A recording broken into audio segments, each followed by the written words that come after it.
Michael M. Hotep. It is Tuesday, March 16th, 2021, and we are live. Hope everybody's doing well today.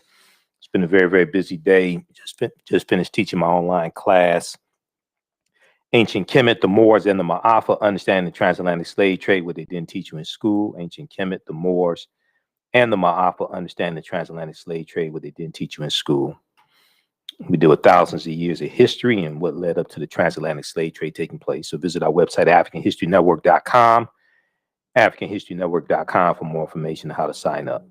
So on today's show, I want to get to a couple of topics that did not get a chance to get to on Monday's show. Monday, we dealt with Cardi B and Megan Thee Stallion performing WAP at the Grammys, and we dealt with sexual exploitation of African-American women. We dealt with negative corporate controlled hip hop, holding these white corporations accountable, etc. Okay, so go back and watch Monday's show, Monday, March 15th. But there was a story dealing with a high school basketball announcer named Matt Rowan out of Oklahoma. And during this girls' high school basketball game, he used the N-word because the players on the team took a knee. The players on the team took a knee. Okay, he's faced backlash from this, and the girls have gone on to win a state championship as well. So we're going to talk some about this. We talked about this Friday, March 12th, on the March 12th edition of Roland Martin Unfiltered. But the girls have obtained an attorney now as well. One of their attorneys is Benjamin Crump. TheGrio.com has an article about this. But we're going to talk about some about this. This is a crazy, crazy story. I posted an article from face-to-faceafrica.com dealing with this as well. Got thousands of likes. But the Oklahoma Secondary School Activities Association, which contracted the announcers for the game, announced Thursday night's broadcast crew has been pulled from the remainder of the tournament while it investigates the incident. Now, there was an article from March 12th about this, so we'll give you an update on what's taking place with that story. Then, with the voter suppression taking place in Georgia, voter suppression laws in Georgia, there was a story from MSNBC that I did not get a chance to cover on Monday's show. New Georgia Project CEO, they want to make it more difficult for people to vote. They want to make it more difficult for people to vote. We're going to talk about that. Nse Ufa spoke with Katie Tur to discuss what is being done to push back on new Republican election integrity bills. Now, that was on Monday, March 15th, 2021. There's a big article from the Washington Post. Georgia business community expresses concern over voting restrictions. Georgia business community expresses concerns over voting restrictions. So, you know, we've been talking about this here on this show, this campaign from Black Voters Matter and the New Georgia Project to put pressure on Georgia-based corporations like Coca-Cola and Aflac and Home Depot to speak out in support of African Americans' voting rights and against these new voter suppression laws that are being pushed through the state legislature in Georgia. So there's a big article from the Washington Post talking about this. We'll talk about that as well. There's an article from March 15th, 2021 from the Washington Post. All right. And then if we have time, we'll squeeze in some more information dealing with the Elaine, Arkansas race riot in 1919. Now, on the African History Network show, we focus on educating, empowering, and inspiring people of African descent throughout the diaspora and around the world. Because right now, it's correct wrong behavior. What you do for yourself, what you do to yourself, and what you allow other people to do to you and get away with is based upon what you think about yourself. What you think about yourself is based upon what you have been taught about yourself. What you've been taught about yourself is based upon everything you've read, heard, and seen about yourself.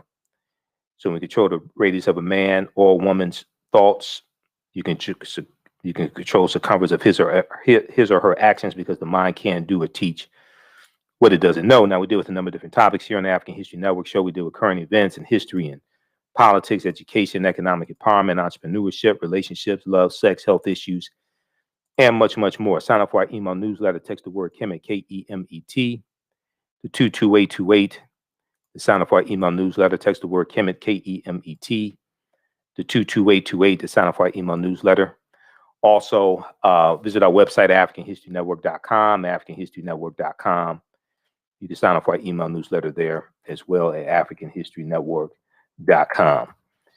All right, I want to jump into this first story here. So you had this high school basketball game taking place. And I read an article about this from face-to-faceafrica.com, and then I read some other articles. This is a crazy story.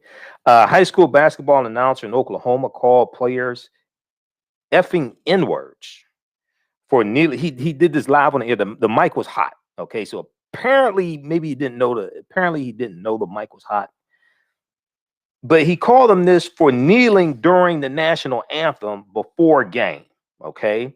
This took place the week of March 12, 2021. It was all called on the hot mic. It all went down before the Norman High School girls hoops team faced off with Midwest City during the Oklahoma 6A state basketball tournament last week, Thursday night, which would have been March 11th. Now, every player on the Norman high school basketball team, girls basketball team, elected to take a knee for the duration of the national anthem, which led to the announcer's outburst. His name is Matt Rowan, R-O-W-A-N, Matt Rowan, led to his outburst on the National Federation of State High School Association Networks official live stream. Okay, he's on official live stream. It's not FCC regulated. The National Federation of State High School Association Networks official live stream. Okay, and he said they're kneeling. He called them the expletives. He said, I hope Norman gets their behinds kicked, their asses kicked. He said, F them. I hope they lose. They're going to kneel like that. Such venom. So what's wrong? You don't get enough bran in your, in the morning or something? What's wrong? So he said, that he put out a statement and he blamed it on a spike in his sugar level. And he said he has diabetes. And he said he's prone to outbursts. This is what he blamed it on. Okay. Now, I never heard of diabetes causing you to go on a racist, bigoted rant. I never heard of that. Okay. Maybe he has racist diabetes. Like some people have racist Tourette's and it causes them to say racial expletives or something like that. I think a lot of them showed up January 6th at the U.S. Capitol building, but maybe he has racist diabetes or something. So there was let's see, I think we're going to go to clip one, Shakita. On there's an article from KFOR.com, KFOR.com, local news station there in Oklahoma. Norman girls basketball team and attorneys speak in press conference after racial slur heard. So they held a press conference on Monday, March 15th. Let's go to this clip, Shakita. Clip number one.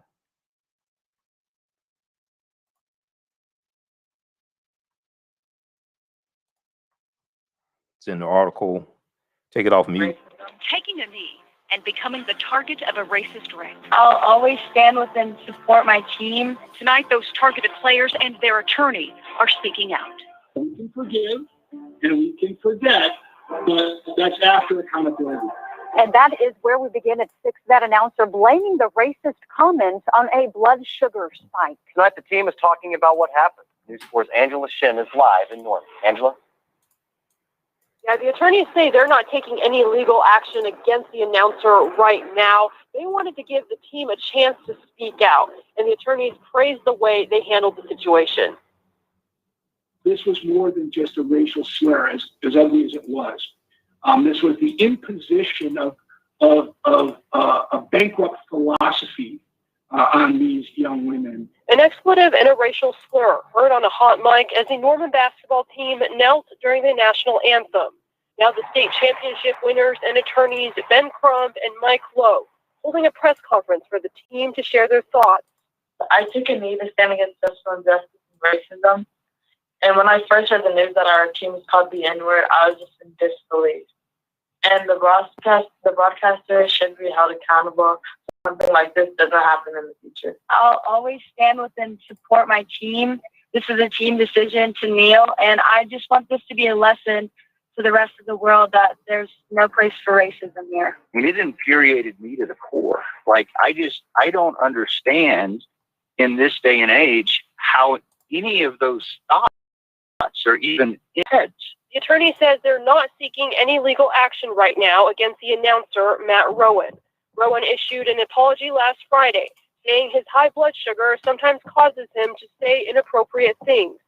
The team receiving praise for how they handled the situation and going on to win the tournament. Hey, pause it right there, Shakita. I know we're up against the break. Pause it right there and back it up about 20 seconds. Pause it right there, back it up about 20 seconds. You listen to the African History Network show right here on 910 AM Superstation, the Future Radio on Michael M. Hotep. We'll be back in a few minutes. Stand by, everybody. Stand by. Stand by. How's everybody doing? Share this broadcast on your social media platforms. Invite your friends to tune in also. If you like this type of information, you can support the African History Network, $ the AHN show through Cash App, $ the AHN show through Cash App, also through PayPal, paypal.me/the AHN show, paypal.me/the AHN show. You can still register for the online course that I teach, Ancient Kemet, the Moors, and the Ma'afa. Understanding the transatlantic slave trade, what they didn't teach you in school. So just a second here. We'll post that link as well. How's everybody doing?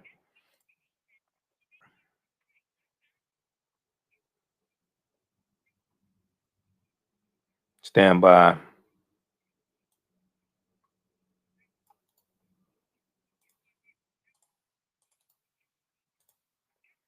All right, stand by. We'll be back from break in 3 minutes. So this is a crazy story, and he blamed it on his blood sugar level. Blamed it on diabetes. I never heard of diabetes causing you to go on a bigoted rant like that. Now, there was some white girls on the team also. They got called N-words by him as well. I was like, why didn't you call the white girls racial epithets for white people? Why didn't you do that? I think he just got caught. All right, stand by, everybody.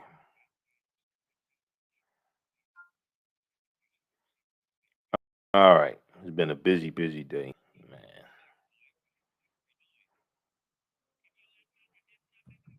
Calling number 313-778-7600, 313-778-7600 is the calling number if you have a question or comment.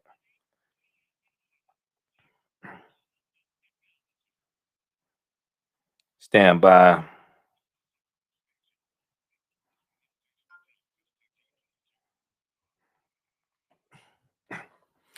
Welcome back to the African History Network show right here on 910 AM, the Superstation, the Future Radio. I'm your host, Brother Michael M. Hotep. It's Tuesday, March 16th, 2021. I'm telling y'all right now, Shakira, look, if I say something racist on, if I make a bigoted remark, if I violate FCC regulations, that's not me. That's my diabetes. That's my high blood pressure spike. That's my blood sugar level spiking. Okay, that's not me. Okay, that's what that is. So right before the break, we were talking about this story out of Oklahoma. Keep in mind, Oklahoma, this is the 100th year anniversary of the attack on Black Wall Street, June 1st, 1921, in Tulsa, Oklahoma. But this high school basketball announcer, Matt Rowan, got caught on a hot mic making some bigoted remarks about a girls' basketball team, the Norman High School girls basketball team. This is during the state championship. And the team, the entire team, including the white girls on the team, they decided to take a knee during the national anthem to protest racism and things like this, police brutality. Well, Matt Rowan on a hot mic called them effing N-words and said he hopes they get their behinds kicked in the game. All right. They since have gone on to win the state championship. This took place March 11th, 2021. We also talked about this on the March 12th edition of Roland Martin Unfiltered. Some of you who follow me on Facebook, you saw I posted an article about this, a couple of articles, one from face-to-faceafrica.com that got thousands of comments. But there's one also from KFOR.com, which is a news station, a TV station there in the Oklahoma area. Okay, let's go back to this. Let's go back to this clip, Shakita. On to win the tournament. It feels really like a Disney movie. Y'all had this adversity, and y'all kept going, and you won the state tournament. What a great ending to a movie.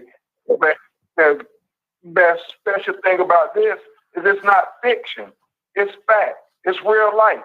Those on the team adding, It's bigger than all of us. It's bigger than the basketball game to us. And that's why we decided to kneel, because racism is so much bigger than everything. And the NFHS already cut ties with Rowan. They say they stand with the team. And the NFHS also says in their statement that they're reaching out to members of the school community so they can be part of the solution. Live in Norman, Angela Shen, Oklahoma, News 4. Okay, so in a statement from the NFHS, they said, we strongly condemn Matt Rowan's racist comments, and we immediately and permanently severed all ties with him and his production company as soon as we learned about the incident. He will never work with us again. He will never work with us again. You're not going to work in this town anymore. He will never work with us again. We firmly back the Norman High School girls basketball team and commit to rooting out racism. Commit to rooting out racism in high school sports and throughout society. We know Mr. Rowan's remarks have caused profound pain to the Norman High School athletes, students, their families, and the community as a whole. We have started outreach to members of the school community to determine the most effective ways to be part of the solution, the most effective ways to be part of the solution. Now, so the broadcasting network there, as well as the school, you know, they have spoken out and denounced these remarks, and this has gained national attention also. So I think, you know, you're going to have some announcers that they're going to think twice before they say something stupid like this. But he blamed it. I've heard of blaming it on the alcohol. I haven't heard of blaming it on the sugar. He blamed it. You know, Jamie Foxx had the song "Blame It on the Alcohol." He blamed it on the sugar. I've heard of blaming it on the rain. That's Milli Vanilli. Blame it on the rain, right? But he blamed it on the sugar. Okay, I never heard diabetes making you do that before. So one of the players, Zaya Van, said, let's pull this up here. Zaya Van said, I took a knee to stand against social injustice and racism. When I first heard the news that our team was called the N-word, I was just in disbelief, and the broadcaster should be held accountable so something like this doesn't happen in the future. All right. Another player, Ansley Orrell, said, I will always stand in support of my team. This is a team decision to kneel, and just want this to be a lesson to the rest of the world that there's not place for racism here. Okay.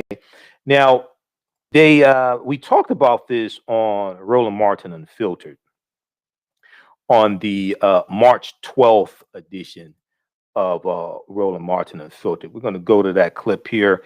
Shakita, that is clip, I think that's clip 2 of Roland Martin Unfiltered. Make sure you have it queued up to the 1 minute, 1 hour, 12 minute, well, wherever I had it queued up. Make sure you have it queued up there, okay? Yeah, go ahead. Let's go to this clip from Roland Martin Unfiltered.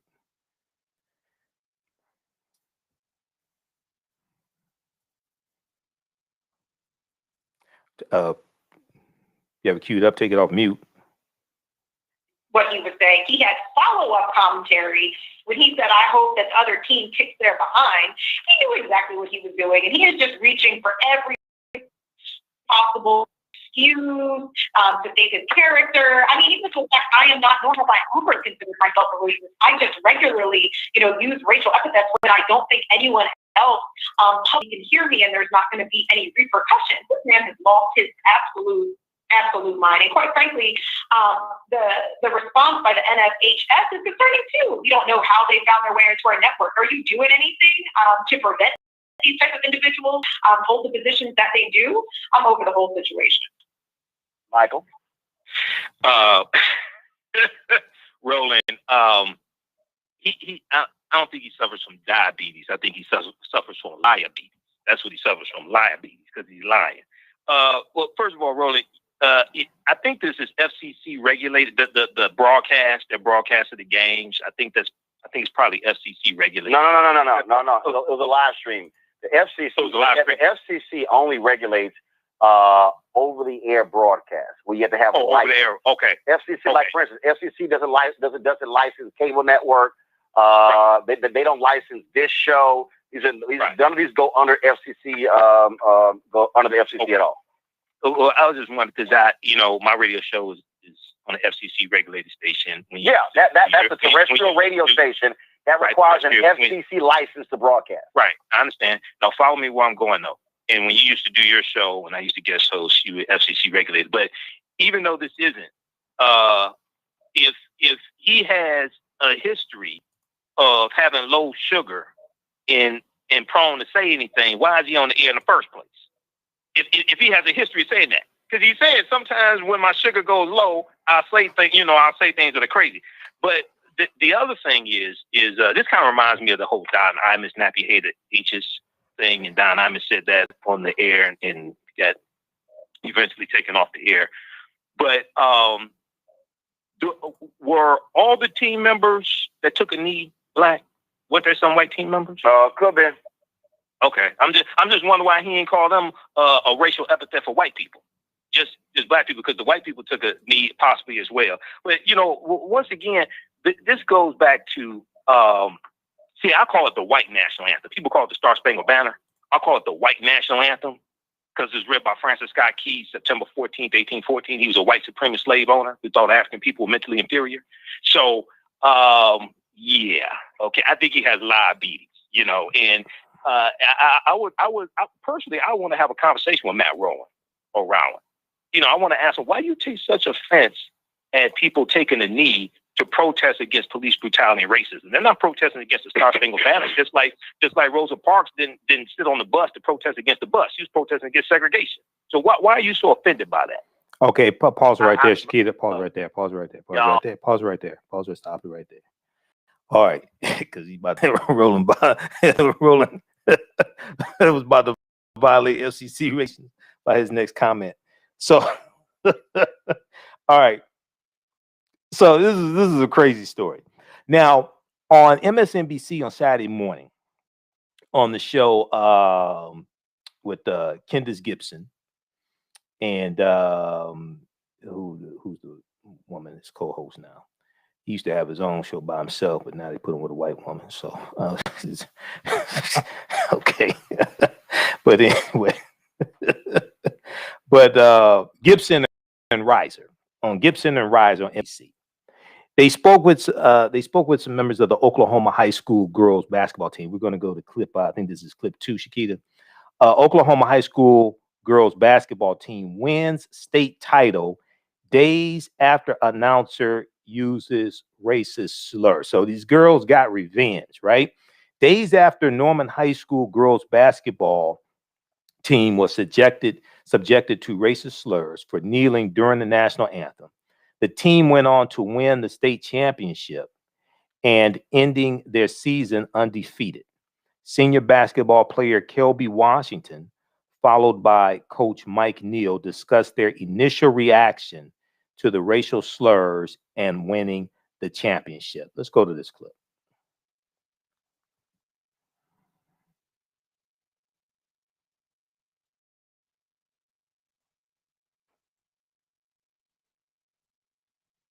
Take it off mute. That's MSNBC, the clip.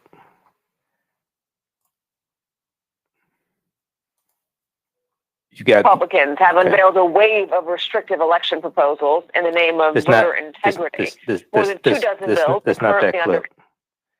This is hold on, let me see that. Send it to you. Oh, okay, hold on. Just a second. I'll send it to you.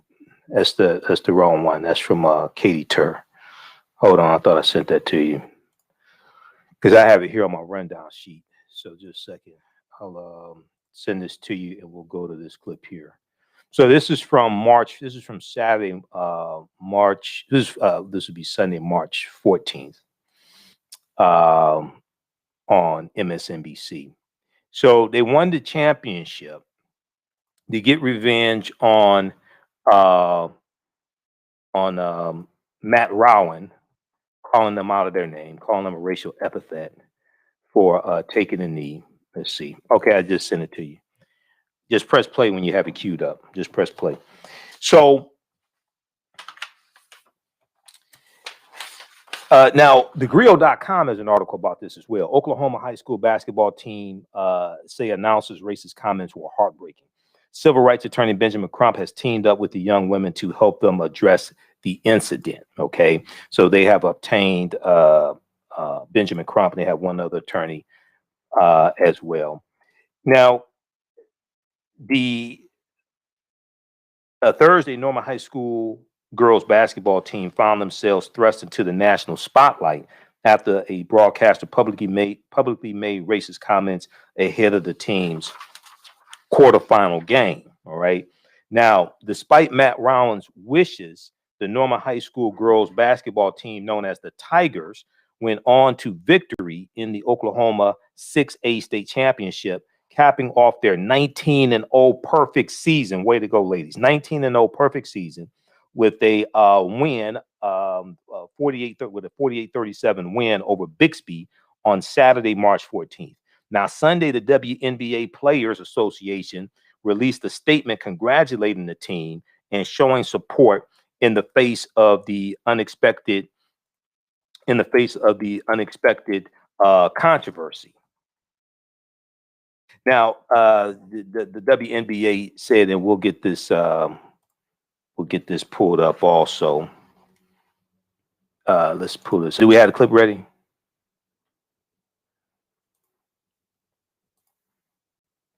Okay, we still getting the clip ready. I just sent you the email.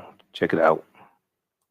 This morning, there's new reaction from that Oklahoma basketball team that was the subject of a vile racist comment by a broadcaster during a live telecast. The team had been kneeling during the national anthem when this happened.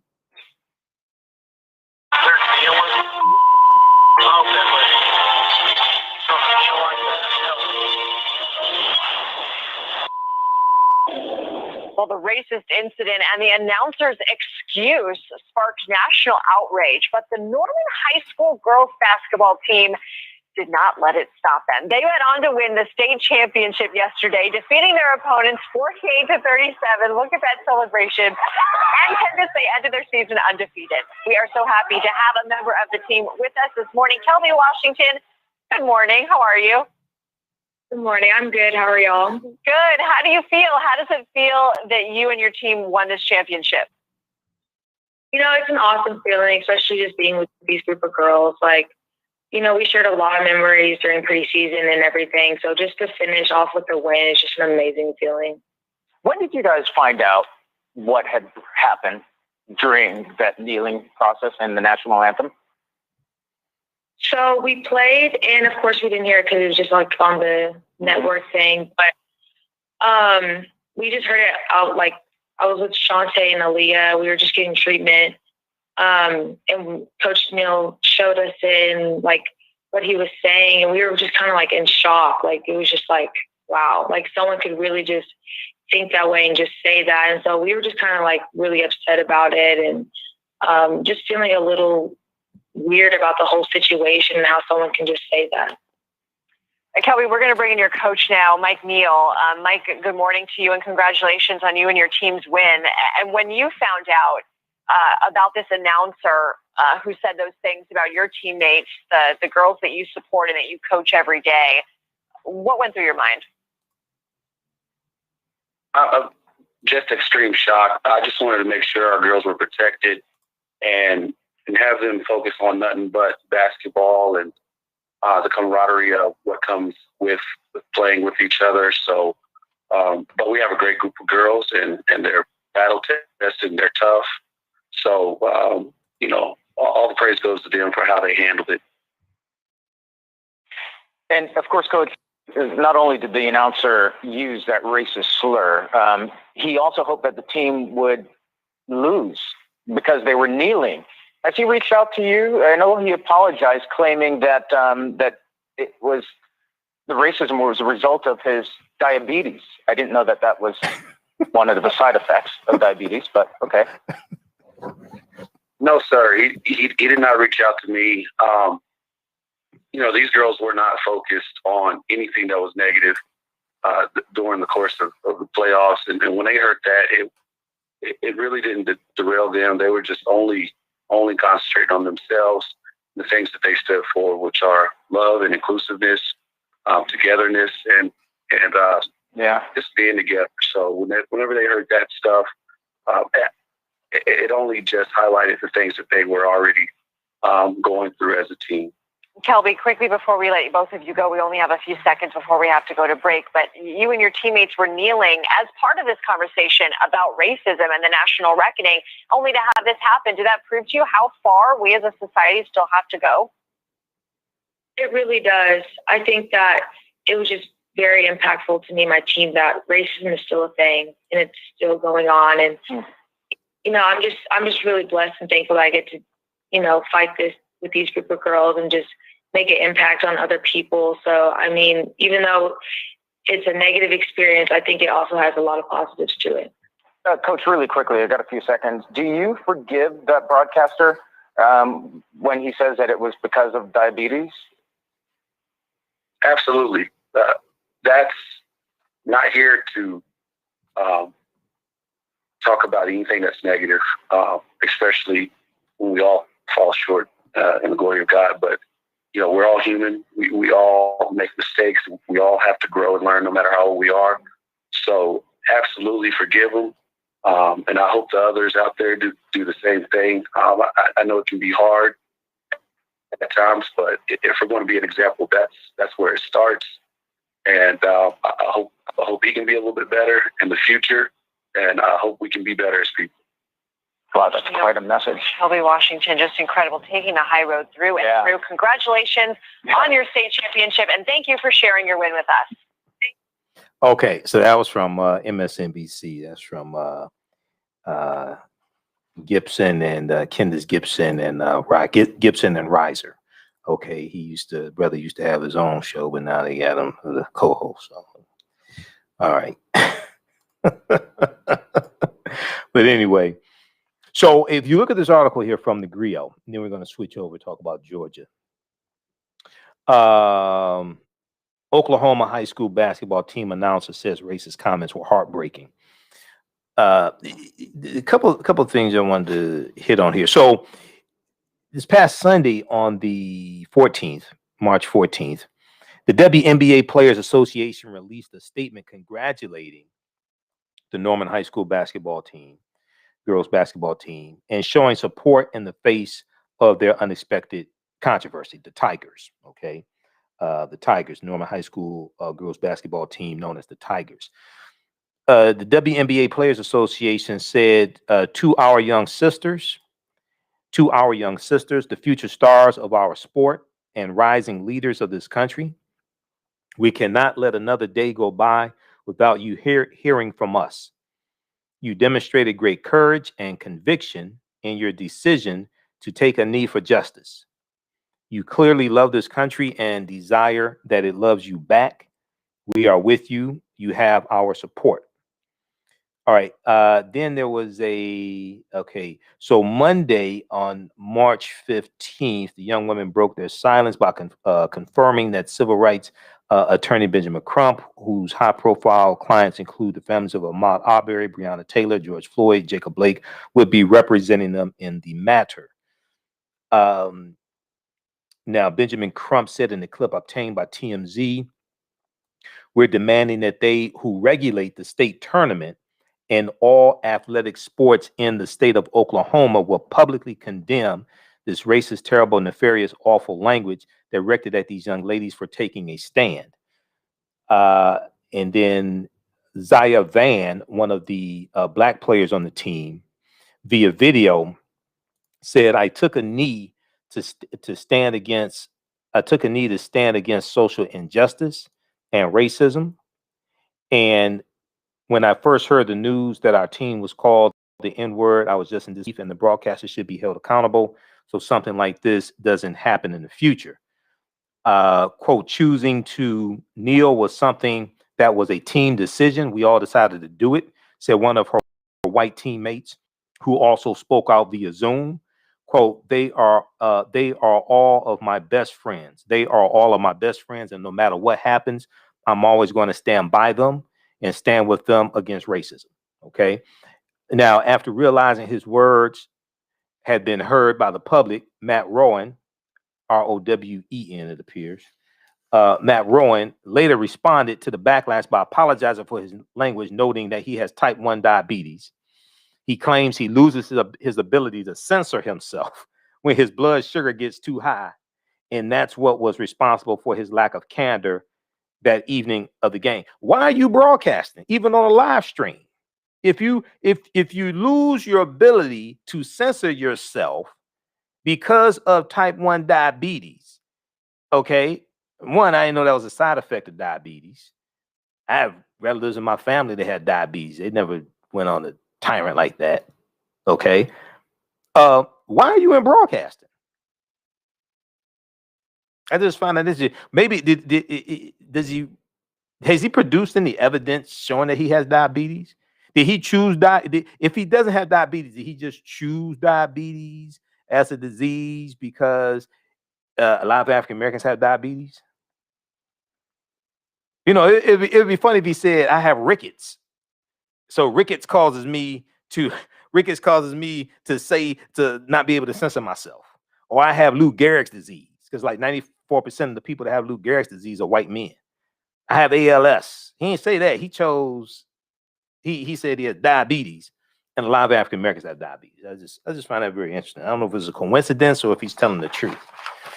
But anyway, okay. So congratulations to the Tigers. Norman High School basketball team, the Lady Tigers, or the Tigers.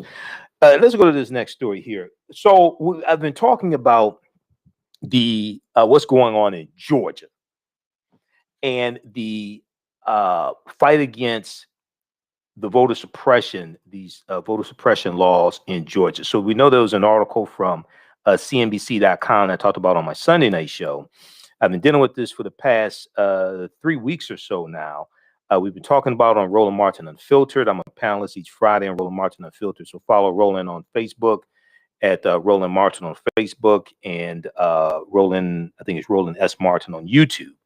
So there was a story from CNBC.com from March 14th. This was Sunday, March 14th. Georgia voting rights activists pressure big corporations to oppose GOP-backed ballot restrictions. Okay. And civil rights activists and groups are turning up the pressure on large Georgia companies like Coca-Cola and Delta Airlines to oppose sweeping voter restrictions proposed by Republican state legislatures. They're urging major Georgia-based corporations to speak out publicly against the proposed voting restrictions and to stop donating money to the Republican legislators sponsoring the bills. Advocacy groups are turning to Georgia's powerful business community because they say trying to sway GOP lawmakers alone has little effect. All right, now on what was it? On MSNBC on Monday, was it Monday? Let's look at this. We're going to clip 4. MSNBC on Monday, March 15th. Katie Tur spoke with Nse Ufe of the New Georgia Project. New Georgia Project CEO, they want to make it more difficult for people to vote, period. Let's go to this clip, Shakita.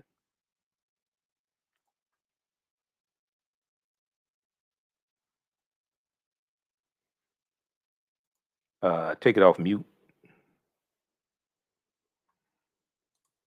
Election proposals in the name of voter integrity. More than 24 bills are currently under consideration. The proposals would tighten ID requirements and voter rolls, limit early voting, increase penalties for errors, and cap polling location hours, essentially outlawing nearly every pandemic-era measure put in place to make more voting options available.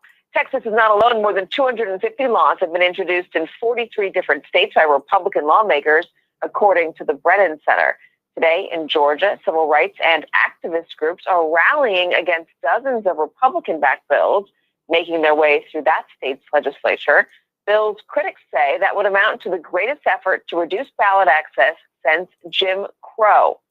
All of this is happening as Senate Democrats are trying to convince their moderate colleagues to pass what's called a once-in-a-generation expansion of voting rights, a bill that could actually result, at least for now, in the change to the filibuster for that one bill, maybe. Joining me now is Ensay Ufat, CEO of the New Georgia Project. Ensay, it's always wonderful to have you. Let's talk about what's happening in Georgia specifically and what you guys are doing, your group is doing, in order to push back on what the Republicans, and they control the legislature, are trying to pass. Yeah. So essentially, the Republicans have been embarrassed because of historic wins in November, historic wins in January.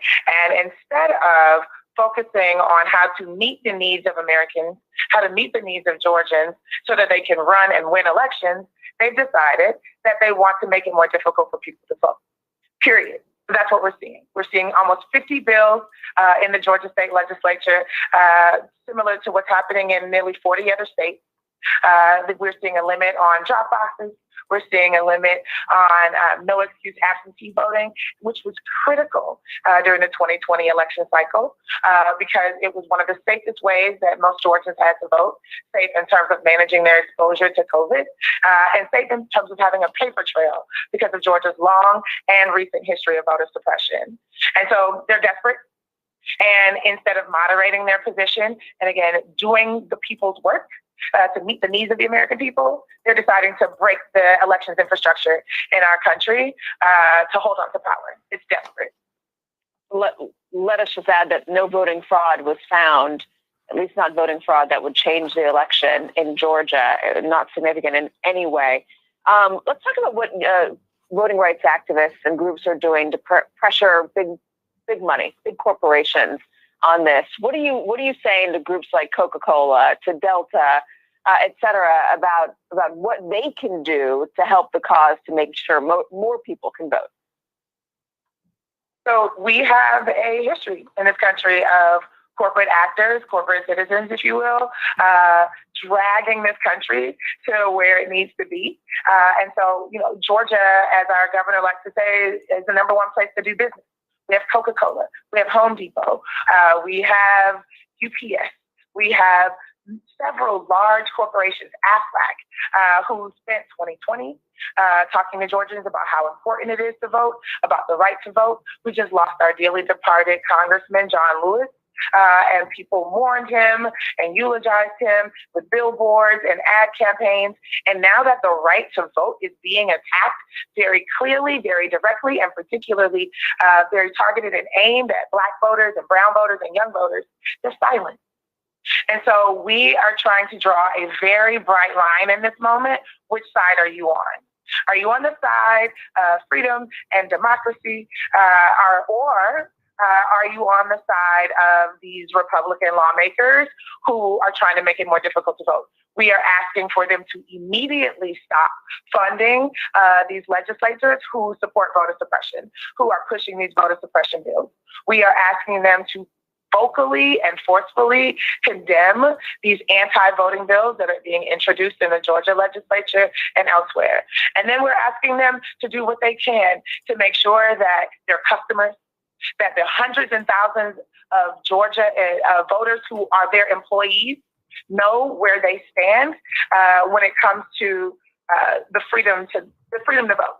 That we want unmolested ballots. We want voters to vote without intimidation, and we want corporate actors to affirm that in this moment.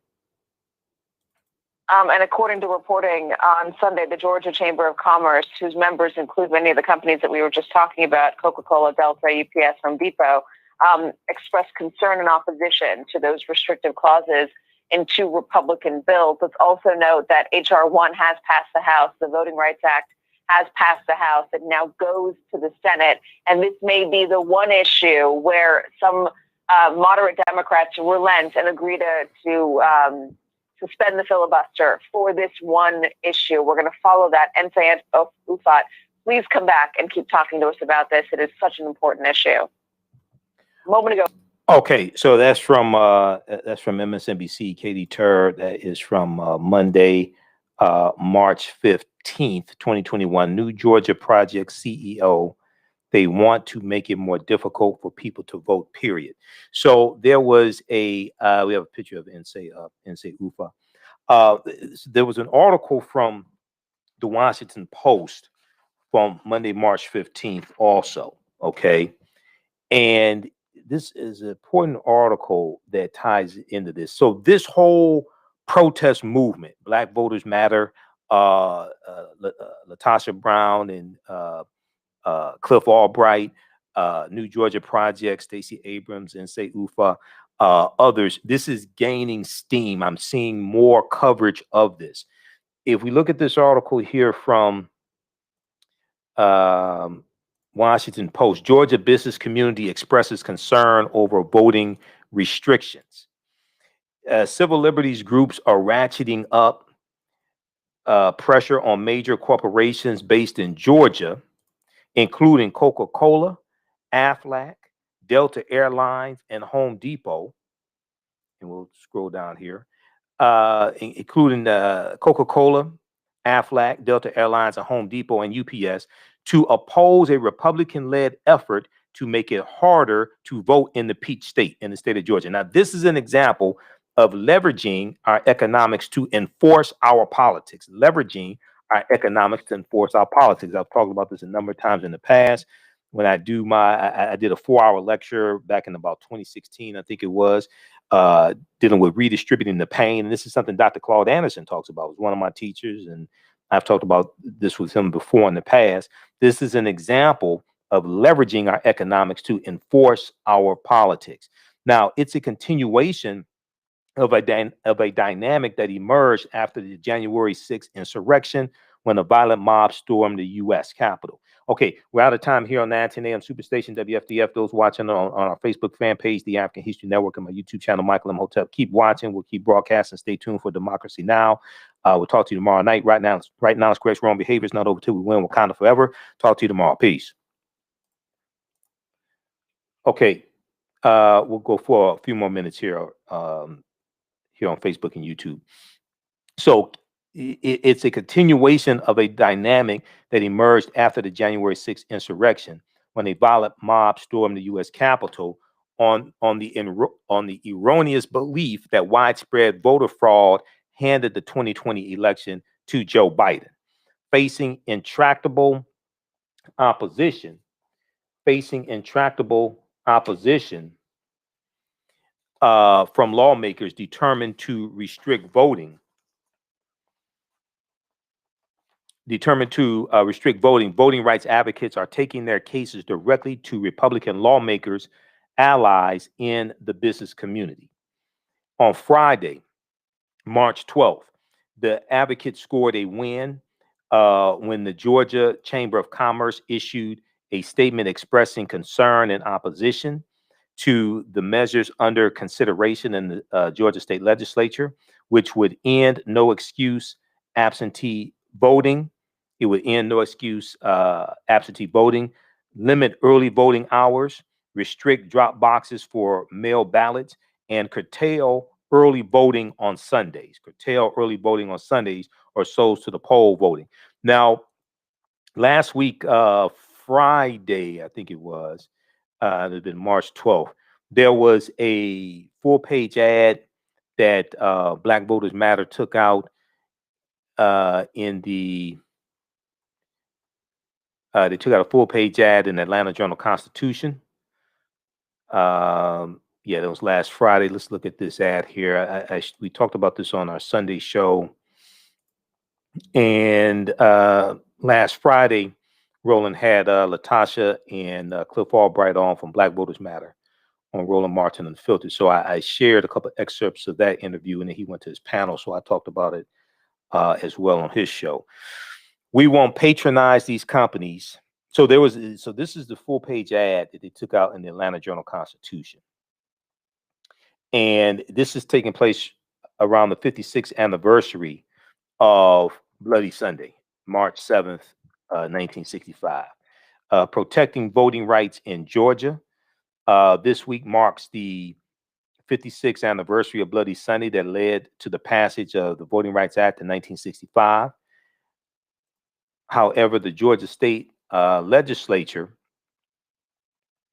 however, the Georgia Senate recently passed SB 241, SB 241, one of the worst voter suppression bills in America that will erase the historic gains of expanding voting access. These measures are part of a targeted attack to undermine the voting rights of Black voters, but will also impact all Georgia voters, We believe the business community has both a responsibility and opportunity to protect democracy and help stop SB 241 from becoming law, along with other racist anti-democratic bills that will roll back and restrict voting access for Georgia voters. We believe in a state that is moving forward, not backwards. What can you do? Contact the Georgia-based corporations listed below, headquartered in our state, and let them know we expect them to stand up and support Georgia voters as we support them. We have fought, marched, and died for the right to vote. So then they list Coca-Cola. They have the names of the CEOs. They have telephone numbers to headquarters that you can call. Coca-Cola, Home Depot, Delta Airlines, Aflac, Southern Company, UPS. Okay, so this is I follow Latasha on Twitter, Miss Latasha Brown. Also, Black Voters Matter on Twitter as well. So you can check that out. Okay, but this is the full page ad they took out in the Atlanta Journal-Constitution on Friday, March 12th. All right, now if we we'll go back to the article from the Washington Post. From Monday, March 15th, because this whole movement is picking up steam.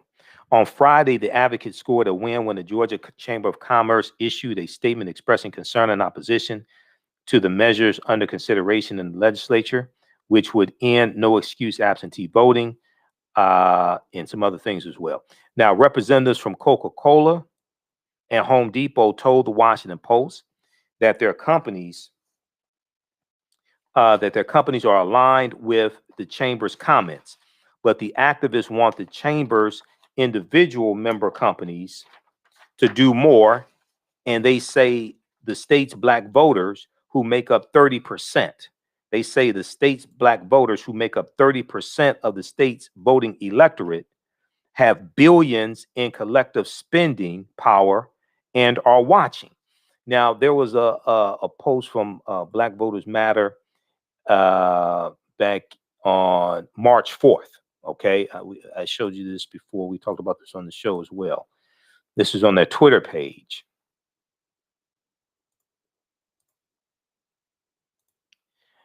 This is on their Twitter page.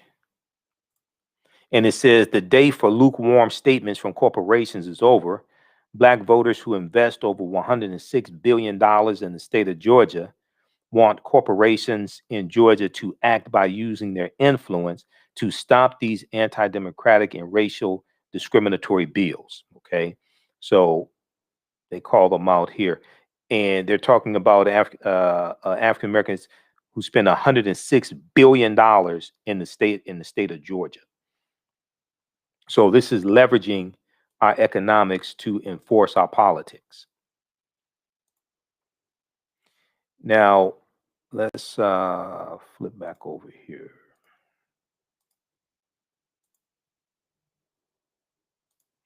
All right, I want to go back to the article from the Washington Post.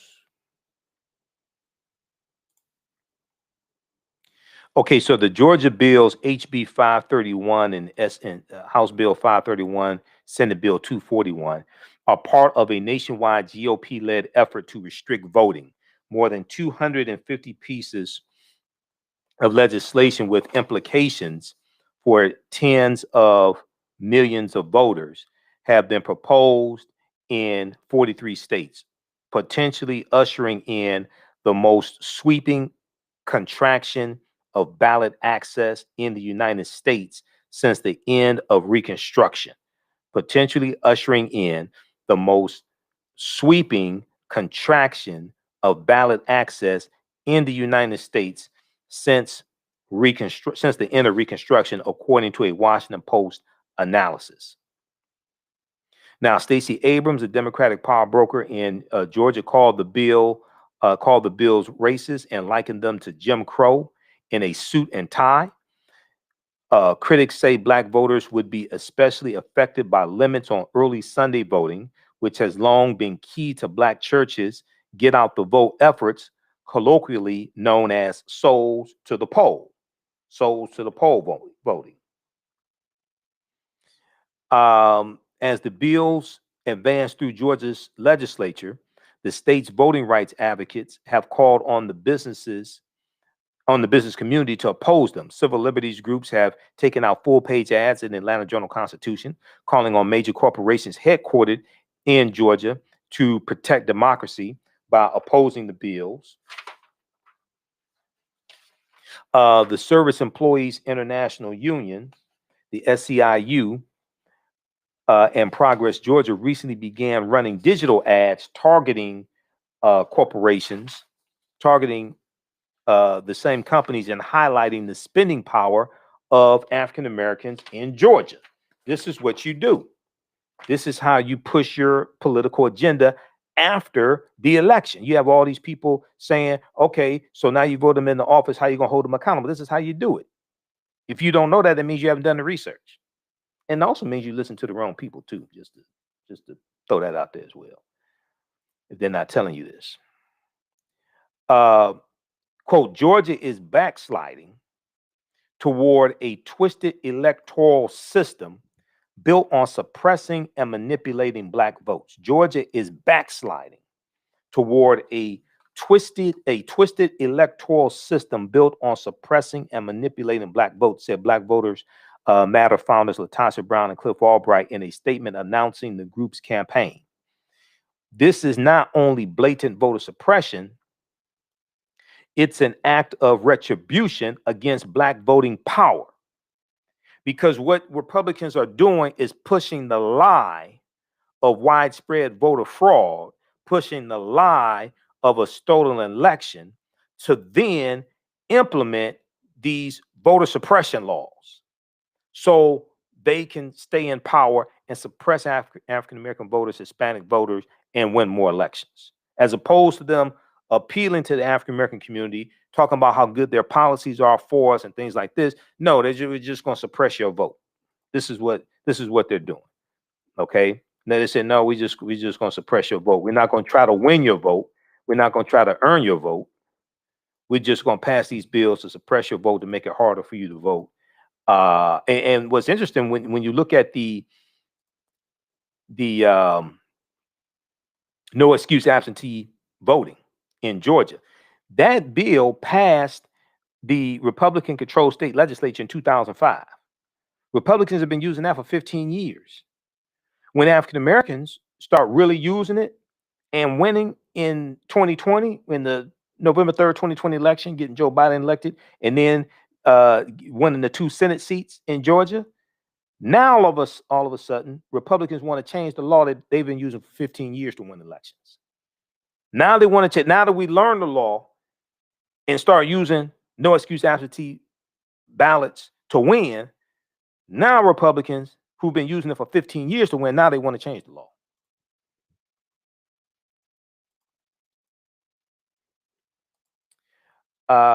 Let's see here. Okay, so, quote, this is not only blatant voter suppression, it's an act of retribution against Black voting power.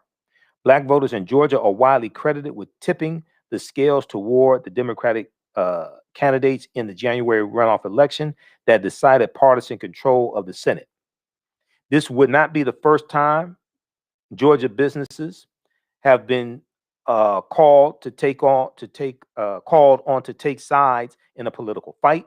In 2016, Georgia's Republican governor vetoed a so-called religious freedom bill after the business community, sports leagues, and civil liberties groups criticized it as being anti-gay. So the business community came out and sports leagues came out in support of the religious freedom bill in 2016 that they said was anti-gay. Where are these same groups? Where are these same people? Where are the sports leagues when it comes to voter suppression that's largely going to target African Americans? Are they going to speak up? This is what I asked on my Sunday night show. Like in 2015, when you had the Indiana transgender bathroom bill, and then in 2016, you had a North Carolina transgender bathroom bill. Corporations spoke out in opposition to that. I said, if you speak out for LGBT, are you going to speak out for BLACK? The same corporations that spoke out for the LGBT community, when it came to transgender people being able to use the bathroom of their choice, where are they when it comes to these rampant voter suppression laws? And these voter suppression bills, these voter restriction bills are being pushed in 43 state legislatures. It's at least 253 bills, as being reported by the Brennan Center for Justice. In 2019, a threatened Hollywood boycott failed to stall one of the strictest anti-abortion bills, which was signed into law by Republican Governor Brian Kemp. That was in Georgia. Okay, now where's Hollywood on this? Hollywood came out against an anti-abortion law. Where's Hollywood against this voter suppression law? Though Coca-Cola and Home Depot representatives said their companies were aligned with the chamber, other companies targeted by voting rights activists have instead issued cautious statements of principle that neither endorse nor oppose any particular proposal. Well, you can't be on both sides of the fence. You're going to have to pick a team. You can't be on both sides of the fence. Now, a representative from Delta Airlines said in response to an inquiry by the Washington Post, quote, ensuring an election system that promotes broad voter participation, equal access to the polls, and fair, secure election processes are critical to voter confidence and creates an environment that ensures everyone's vote is counted. A UPS spokesperson told CNBC that the global shipper, quote, believes in the importance of the democratic process and supports facilitating the ability of all eligible voters to exercise their civic duty. The caution underscores the delicate position many major businesses have found themselves in since the January 6th insurrection, incited by the traitor-in-chief Donald Trump. On one hand, they don't want to alienate their traditional allies in the Republican caucus, as independent journalist Judd Legum has documented. Coca-Cola, Delta, and other companies have given tens of thousands of dollars in campaign contributions to sponsors of the Georgia bills. Oh, so you mean you are donating to Republicans that are working in opposition to the interests of most African Americans? Is that what you're saying? So we're spending money with you, and you go spend money with people who are trying to make it harder for us to vote and suppress our vote. So you mean when we spend money with Coca-Cola and Delta Airlines, we're financing our own dehumanization? Is that what you're saying?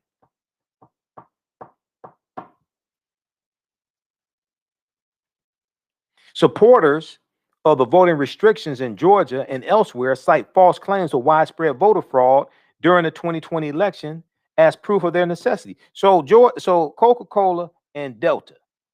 So you are financing people pushing these voter suppression pushing the voter fraud lies. Okay, now how y'all feel about that? You gonna tell us to have a Coke and a smile?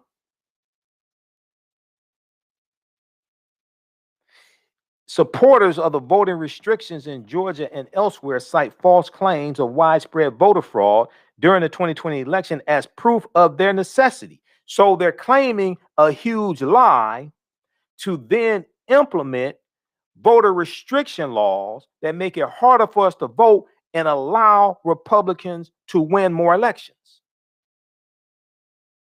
They're pushing these bills based upon a huge lie that they propagated. And they're being financed by corporations that we spend money with. Now you're gonna have to pick a side. You can't. It's not good people on both sides. No, you have to pick a side. Former President Donald Trump, the trader-in-chief's relentless attacks on the integrity of the election galvanized the mob that swarmed the U.S. Capitol in a bid to prevent lawmakers from certifying election results. Now, let me ask you a question. Coca-Cola, UPS, Delta Airlines, anybody else, are you financing Republicans who participated in trying to overthrow the U.S. government? I just have a question. Are you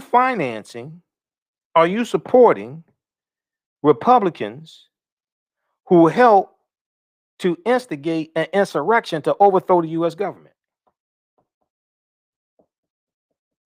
Former President Donald Trump's relentless attacks on the integrity of the election galvanized the mob that swarmed the U.S. Capitol in a bid to prevent lawmakers from certifying election results.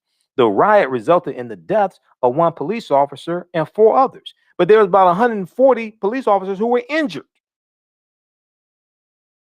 Are you financing these corporations? Aflac,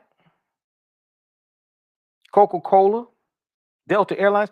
Are you financing Republicans to help instigate the insurrection to overthrow the U.S. government, which led to the death of one police officer, but then you had 2 other officers, Capitol police officers, who committed suicide, and you have 140 police officers who were injured? Separately, prosecutors in Georgia have opened a criminal investigation into whether Donald Trump improperly pressured state election officials as he attempted to get the election results overturned. Did any of these corporations donate to Donald Trump's 2016 campaign or his 2020 re-election campaign? How you gonna ask for your money back, or you gonna come out and denounce these actions of the trader-in-chief? But the party's recent shift toward unprecedented voting restrictions has enraged a significant portion of the voting electorate, and if the companies are seen as endorsing those restrictions, they may be harmful to their bottom line. Yeah, it's gonna be harmful to your bottom line, all right. There's gonna be massive economic boycotts against you.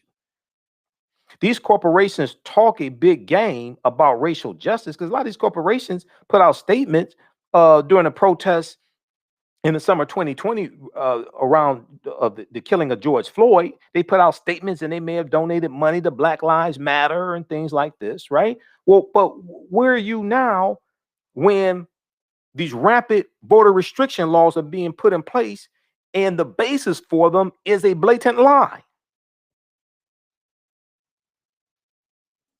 See, you can't just donate money to Black Lives Matter or social justice organizations when you have voter restriction laws being pushed through state legislatures, pushed by Republicans that some of them you help finance.